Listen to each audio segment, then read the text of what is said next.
இந்த chain of thought ஒரு பாட்டு எழுதினா எப்படி எழுதுனாங்கிறதுக்கு உதாரணமாக எடுத்துக்கணும். கண்ணதாசன் பாட்டை. மயக்கமா கலக்கமா கொஸ்டின்ஸ் யூ.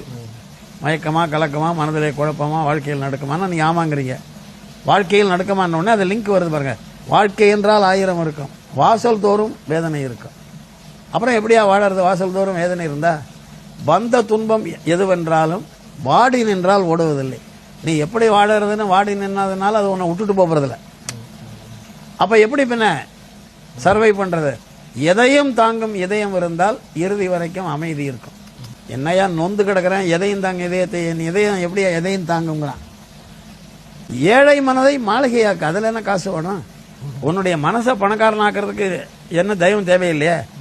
ஏழை மனதை மாளிகையாக்குன்னா நான் எதையும் தாங்குறேன், இதயம் இது என் மனம் மாளிகை மாறி அப்படின்னு நான் ராஜா மாதிரி இருந்தேன்னா நாளைக்கு சோத்துக்கு என்ன பண்றது?